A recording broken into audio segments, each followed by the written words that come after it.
You see behind me, I'm going to put out on the screen right now. These are the state-owned enterprise. GIHOC is a state-owned enterprise, okay?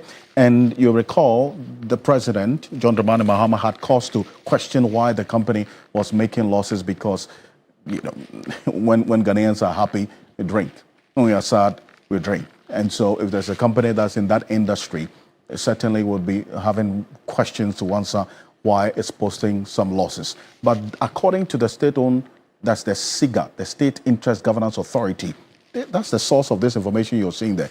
These companies posted profit between 2019 and 2023. Buipa Authority, ESLA PLC, Ghana National Gas Company, Ghana Infrastructure Investment Fund, the State Housing Company, TDC, Tema Development Company, they all posted profit within this period. And the figures you see there, 197.6 million within 2019. Buipa Authority posted this profit, and then also we saw Ghana Gas, and it follows in that order. But you don't see GIHOC, and I'm going to show you the fortunes of GIHOC. At least from what we got to know between 2022 and 2023, this is the loss. They actually posted a loss of 25.1 million cedis in 2022. And then also that loss increased to 25.5 million cedis in 2023. So this is not a company that is doing too well, okay? Yeah, and that's why questions have been raised as to how, all of these decisions taken by the former CEO, Martin. Let's go on to Zoom right now. Edem Senanu is the co-chair of the Citizens Movement Against Corruption. Mr. Senanu, appreciate your time. This is a matter you've been following quite closely because this news of Maswa Kofi Juma, the former CEO, taking vehicles, had been in the news for quite a while. Until now, we're hearing that GIHOC as a company itself then petitioned the CID.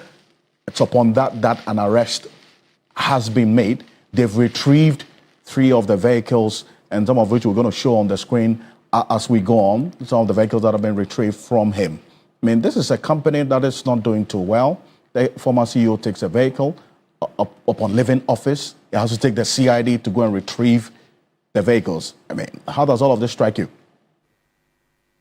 Under normal circumstances, things like this should happen. I mean, when an entity is loss-making, the rules of engagement, of rewards, everything gets affected because you are looking at the bottom line, which is supposed to be profit.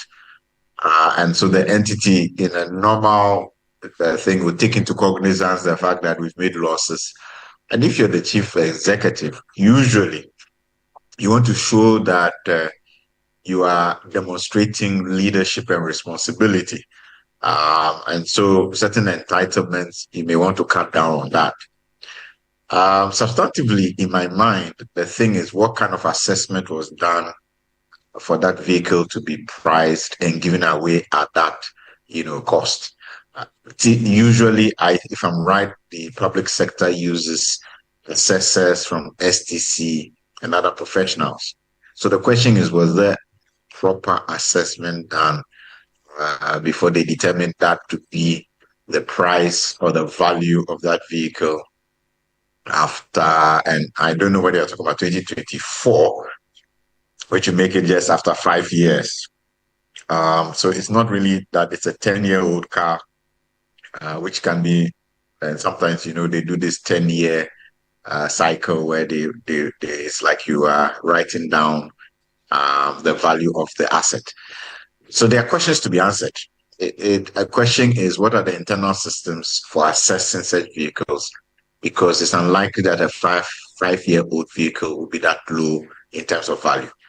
Again, if you're the chief executive of an entity which is loss-making, what is your responsibility to ensuring that the bottom line of profit has been gained? And if there was no profit, right, what is the implication for all the other pecs that you have? I think those are questions we should be asking the entity in terms of the systems in place. The CRE is still investigating this matter and the details as we had it. Today, he's been granted bail. I mean, but you're neck deep into anti-corruption. I mean, how does all of this look like? from the optics perspective, essentially? Honestly, it doesn't look good. It doesn't look, the optics are very bad. Um, the optics are bad. We shouldn't have situations where loss-making entities are giving dash away vehicles, etc. That shouldn't be happening. It should not be the case that a 5-year-old vehicle can be priced next to virtually nothing. I mean, the values you're talking about, 400,000 equivalent down to 14,000. That's not even 10% of the original value in a 5-year period. That's not likely to happen under normal circumstances. So it raises serious questions of accountability. And definitely we need to ask the entity itself who was responsible for the assessment. And I think the chief executive himself should be questioned because if you're making losses, on what basis do you take such decisions? Right.